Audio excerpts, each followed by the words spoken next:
Hi! Hello! Good afternoon all of you. ఆహా! అనిపించేలాగా సింపుల్‌గా ఒక రెసిపీ షేర్ చేయాలనుకున్నానబ్బా!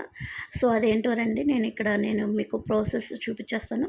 సో, ఇక్కడైతే నేను పచ్చెనపప్పు తీసుకున్నానబ్బా! సో, ఇదొచ్చేసి చుక్క కూర. సో, మీకు ఆల్మోస్ట్ చూస్తే తెలిసిపోయిద్ది గదా! సో, అయితే నేను ఎలా చేశానేంటన్నది నేను ఈ వీడియోలో మీకు షేర్ చేయాలనుకుంటున్నాను.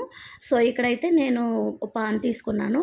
ఒక టేబుల్ స్పూన్ ఆయిల్ అయితే వేసానబ్బా! ఆయిల్ అయితే నేను వేడెక్కిన తర్వాత ఇక్కడ వచ్చేసి కొన్ని మినపగుళ్ళు, కొంచెం జీలకర్ర, కొంచెం ఆవాలు వేసాను. సో, అవి చిటపటలాడాలనమాట. ఆడిన తర్వాత కొంచెం ఎల్లుల్లిపాయలు, పచ్చిమిరకాయలు, ఎండుమిరగాయలు కూడా వేసేసాను. కరివేపాకు. సో, చూసారా ఇంగో ఇలాగైతే కొంచెం బాగా వేగితే బావుంటది. సో, అన్ని తాలింపులు వేగిపోయిన తర్వాత మనం ఏదైతే కట్ చేసుకున్న చుక్కకూర ఉందో అది తీసుకొని కలిపేసుకొని కొంచెం మూత పెట్టి ఒక 2 మినిట్స్ మగ్గనిస్తే చాలబ్బా!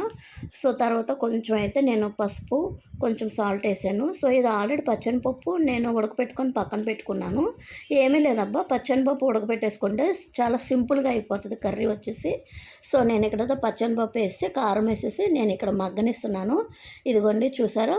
సింపుల్‌గా అయితే రెడీ అయిపోయింది. ఆఫ్టర్‌నూన్ లంచ్‌లోకైతే చాలా బావుంటది. నైట్ చపాతీల్లో కూడా బావుంటదబ్బా!